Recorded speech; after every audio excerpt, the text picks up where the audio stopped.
Hello दोस्तों, कैसे हैं आप सब। हाजिर हूँ मैं फिर से एक और नई रेसिपी के साथ। स्वागत करती हूँ मेरे यूट्यूब चैनल डेली रेसिपीज़ में। आप भी मेरी तरह इतने बिजी हो गए कि होली की प्रिपरेशन नहीं कर पाए। आज लास्ट मोमेंट पे होली की तैयारी करी है मैंने। दिखाती हूँ मैं कैसे करी है। ये देखिए, सबसे पहले मैंने लिया है 500 ग्राम मैदा। अब मैदा लिया है और मैदे के साथ ही मैंने इसमें डाल दिया है करीब 200 ग्राम सूजी। ये बारीक वाली सूजी का मैंने इस्तेमाल किया है और जितनी सूजी है उतना ही मैंने आटा डाला है। यानी कि तीनों चीज़ों के साथ मिलाकर हम ऐसा स्नैक्स बनाएंगे जिसको आप एक महीने तक भी इंजॉय कर सकते हैं। होली चली जाएगी, होली का कलर उतर जाएगा, लेकिन इनका स्वाद जीभ से नहीं उतरेगा। सबसे पहले मैंने इसमें डाल दिया है अजवाइन 1 चम्मच क्रश करके। और अब डाला है मैंने इसमें कसूरी मेथी, वो भी क्रश करके। अगर आप इनका स्वाद पसंद करते हैं तो आप इनको डाल लीजिए। जो फ्लेवर आपको पसंद है आप वो फ्लेवर डाल लीजिए। अब इन्हीं चीज़ों के साथ मैंने इसमें डाला है 1 चम्मच नमक। सादा नमक है ये। और इसी के साथ अब हमने इसको अच्छे से कर देना है मिक्स। अभी सूखे मसाले ही हमने इसमें अच्छे से मिक्स कर देने हैं। याद रखिए, ज़रूर अच्छे से एक बार मिक्स कर देना है। अब इसमें डालेंगे हम गरम खोलता हुआ यानी कि बिल्कुल पकाया हुआ तेल। ये रिफाइंड ऑयल लिया है मैंने 2 बड़े चम्मच। और चम्मच की सहायता से इस तेल को हम अच्छे से आटे में और मैदे में अच्छे से मिक्स कर लेंगे। अभी हाथों का इस्तेमाल मत कीजिएगा, नहीं तो हाथ जल जाएंगे। जब हल्का सा ठंडा हो जाए तब इसमें इस तरीके से मसल मसल के ये जो हमने मॉइल डाला है गरम तेल का, इसको अच्छे से सेट कर लीजिए। और थोड़ा थोड़ा पानी डालकर एक सख्त सा आटा तैयार कर लेना है। आटा सख्त ही होगा और धीरे धीरे जब हम इसको रेस्ट करने के लिए रखेंगे 15 मिनट 20 मिनट, तभी और भी सख्त हो जाएगा। तो आटा मैंने रेस्ट करने के लिए रख दिया है। अब 15 मिनट बाद चेक करते हैं। लीजिए, 15 मिनट हो गए हैं, चेक करते हैं इसको। आटा बहुत अच्छे से तैयार हो गया है। आटे को हमने ज़्यादा नहीं मसला था और अभी भी हम ज़्यादा नहीं मसलेंगे। बहुत ही कम मेहनत में बहुत ही इजी से और बहुत ही टेस्टी स्नैक्स बनने वाला है। इसको 3 टुकड़ों में करेंगे क्योंकि आज हम 3 तरीके के स्नैक्स बनाएंगे और बहुत ही सिंपल तरीके से। सिंपल मतलब बहुत ही इजी तरीके से। तो 3 हिस्सों में मैंने इसको डिवाइड कर लिया है। अब इसमें से एक पेड़ा उठाऊंगी और 2 मैं साइड में कर दूंगी। एक पेड़े को मैंने उठाया और इसमें से एक बड़ी सी रोटी बेल लेनी है। और रोटी थोड़ी सी मोटी ही रखनी है हमने। यहाँ पर हमने कोई फिनिशिंग देने की ज़रूरत नहीं है। बस जैसा आपको बेलना है वैसा बेल लीजिए, लंबा छोटा पतला जैसा आप बेलना चाहते हैं, लेकिन इसकी मोटाई थोड़ी सी ज़्यादा रखनी है। जितनी मठरी होती है उससे थोड़ी सी मोटी इसको रखना है। अब लीजिए कोल्ड ड्रिंक का ढक्कन और इस तरीके से इसको काट दीजिए। ये देखिए, एक आपकी शेप ऐसी निकलेगी, उसके बाद बहुत ही फर्स्ट क्लास और बहुत ही बढ़िया आपकी शेप्स निकल कर आएंगी। और देखने में तो इतने टेस्टी और खाने में तो पूछिए ही मत इसका स्वाद। ये बिल्कुल आपके काजू जैसी शेप निकल कर आ जाएगी। और ये हम बनाएंगे मसाले वाली काजू। हमने डो एक ही तैयार किया है लेकिन 3 अलग अलग स्वाद वाले हम ये स्नैक्स बनाने वाले हैं। इसी तरीके से हमने सारे के सारे ये काजू निकाल देने हैं और एक अलग बर्तन में हम इनको इकट्ठा कर लेंगे। सारे काजू मैंने इसी तरह से बना लेने हैं। अब दिखाती हूँ मैं दूसरा। एक और डो लिया है मैंने और इसकी भी बड़ी सी रोटी बेल ली है। और छोटे किसी ग्लास या कुकी कटर की मदद से किसी भी शेप के किसी भी आकार के आप इनको काट लीजिए। मैंने छोटे ग्लास का इस्तेमाल करके इनको काटा है। ये क्या है कि देखने में थोड़ा साइज़ एक जैसा होगा तो बहुत सुंदर लगेंगे।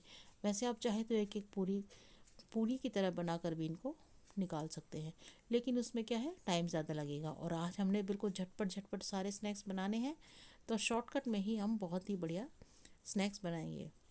अब तीसरा है सबसे आसान। एक कैंची लेनी है और इस तरीके से हमने ना तो इसको बेलना है ना कुछ, बस इसको कट करते जाइएगा। ये देखिए, बहुत आसान है। अगर आप तेल को अच्छे से हैंडल कर सकते हैं, यानी कि गर्म तेल में आप इसको डायरेक्ट नहीं बना के रख सकते, तो आप इस तरीके से बना लीजिए। इस तरीके से बना बना कर चिपक भी जाए कोई दिक्कत नहीं। ये तेल में जैसे ही डालेंगे अपने आप से खुल जाएंगे। और जब ये फ्राई होंगे ना, आप देखेंगे कि इनकी जो शेप है बिल्कुल ऐसी लगेगी जैसे किसी फ्लावर की पत्तियां हैं। बहुत सिंपल डिज़ाइन है। सबसे पहले मैंने इसमें तेल गरम करने के लिए रख दिया था। अब इस तेल को हमने मीडियम टू हाई आंच पर ही गरम करना है और सारे काजू, यानी कि जितने आपके बर्तन में जितने कढ़ाई में आ सके आप इसको भर दीजिए। बस जो भी खेल है इसका सीखने का खेल है। तो मैं एक बार में पूरा बैच फ्राई करने वाली हूँ। जी हाँ, बिल्कुल, क्योंकि हमने जल्दी भी तो बनाना है ना। और जिस तरीके से हलवाई होते हैं ना, खूब सारा बैच भर देते हैं, फिर धीरे धीरे वो बनता रहता है। सेम हमने इसी तरीके से इस प्रोसेस को फॉलो करना है। मैंने सारे काजू एक ही बार में डाल दिए हैं। अब 7 से 8 मिनट लगेंगे इनको धीमी आंच पर फ्राई होने में। ये देखिए कितने बढ़िया गोल्डन ब्राउन हो गए हैं और क्रिस्पी इतने हैं कि पूछिए मत। बस ये बैच तैयार है। अब इसको मैं निकाल रही हूँ धीरे धीरे। एक बार तेल निचड़ने के लिए मैं इसी झरने पर उतार रही हूँ इसको। आप चाहे तो टिश्यू पेपर भी निकाल सकते हैं। ये बैच हो गया तैयार। अब इसको मैं निकाल लेती हूँ और दूसरा बैच दिखाती हूँ मठरी का। मठरी भी मैं एक साथ सारी भर दूँगी, यानी कि जितनी मेरी कढ़ाई में समा सकती हैं उतनी ही हमने डाल देनी है, क्योंकि हमने इनको फुलाना नहीं है। तो जितना आप भर सकते हैं इस तेल में इसको भर दीजिए और चिकने में इनको लगेंगे 7 से 8 मिनट। धीमी आंच पर इनको सेकना है। और ये देखिए कितना बढ़िया धीरे धीरे इन पे कलर आना शुरू हो गया और खस्ता ये बिल्कुल बनती जा रही हैं। तो आज देखा ना आपने कितनी कम मेहनत में हमने फटाफट से होली की तैयारी कर ली। यकीन मानिए ये 1 किलो के आसपास हमारा डो तैयार हुआ था और इसको बनाने में मुझे 1 घंटा भी नहीं लगा। बस इसी तरह से मैं ये बैच भी निकाल लूँगी।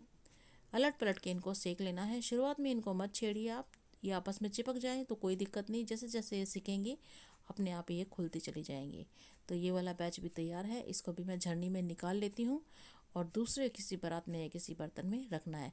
बस शुरुआत में आपने ये ध्यान रखना, जब ये गर्म होंगे इनको ढकना नहीं है।